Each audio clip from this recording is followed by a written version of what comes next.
कांग्रेस में चेहरे बदले होंगे, लेकिन उसका चरित्र, उसके हाव भाव आज भी वही हैं जो 1975 में एक बर्बर चेहरा उस समय में कांग्रेस पार्टी का देखने को मिला था। ये लोकतंत्र की दुहाई देते हैं, लेकिन भारत के बाहर जाकर के भारत के लोकतंत्र को कटघरे में खड़ा करते हैं। कांग्रेस आज भी उसी रास्ते पर चल रही है और उसी का परिणाम है। जहां भी कांग्रेस नेतृत्व की सरकारें हैं, उनका रवैया, उनकी कार्यप्रणाली, उनके द्वारा किए जाने वाले कृत्य इस बात के उदाहरण प्रस्तुत करते हैं। आज के दिन ही देर रात्रि में हुआ था जब कांग्रेस की तत्कालीन सरकार ने भारत के संविधान का गला घोंटते हुए लोकतंत्र को पूरी तरह समाप्त करने की साजिश रची थी।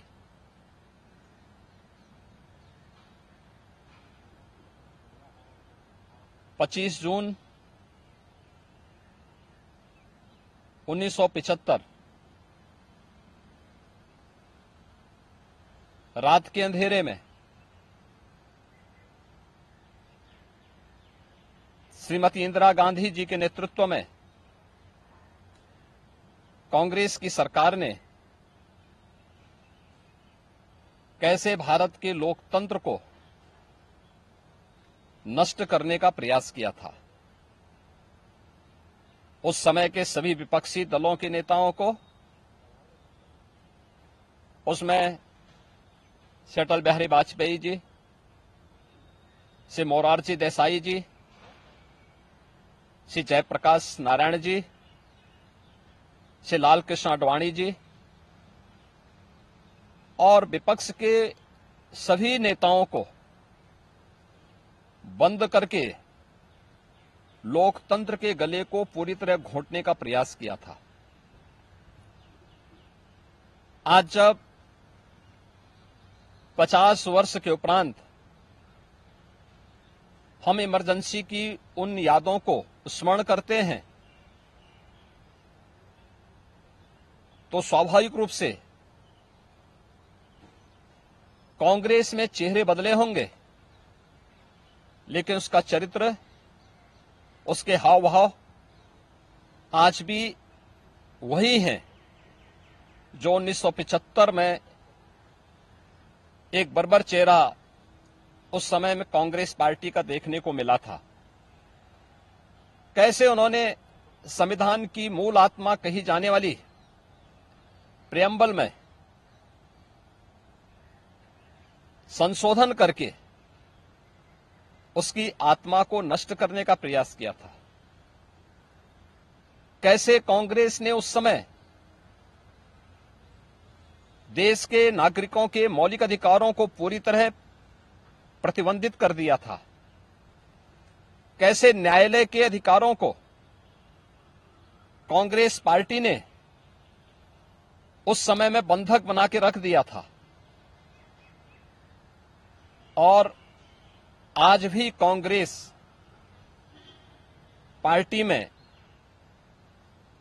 भले ही नेतृत्व बदला हो, लेकिन उसका चेहरा बदला हो, लेकिन चरित्र तो उसका आज भी वही है। ये लोकतंत्र की दुहाई देते हैं, लेकिन भारत के बाहर जाकर के भारत के लोकतंत्र को कटघरे में खड़ा करते हैं। भारत की चुनाव प्रणाली पर प्रश्न चिन्ह खड़ा करते हैं। भारत के बाहर जाकर के भारत को और इसके लोकतंत्र को कोसते हैं। भारत के अंदर हर चुनाव की प्रक्रिया में बाधा पैदा करके ईवीएम पर अपने अकर्मण्यता का दोष थोपने का प्रयास करते हैं। एक तरफ कांग्रेस का यह तानाशाहीपूर्ण रवैया, जिसने आज से नहीं या 1975 में ही नहीं, आजादी के तत्काल बाद संविधान अंगीकार करने के मात्र 2 वर्ष के अंदर ही देश के संविधान में संशोधन करके धारा 370 को उसमें जबरन डाल करके देश के अंदर देश की अखंडता को चुनौती देने वाली धारा 370 को डालने का प्रयास किया था। इसके उपरांत भी समय समय पर कभी मीडिया पे को प्रतिबंधित करके, कभी अन्य तरीके से प्रत्यक्ष और अप्रत्यक्ष रूप से लोकतंत्र के सभी स्तंभों को कमजोर करने का प्रयास किया था। 1975, 25 जनवरी 1975 उसकी पराकाष्ठा के रूप में इस देश ने और दुनिया ने देखा था। 1975 की इमरजेंसी की घटना की 50 वर्ष पूरे हो रहे हैं। 1975 में देश के लोकतंत्र को बचाने के लिए,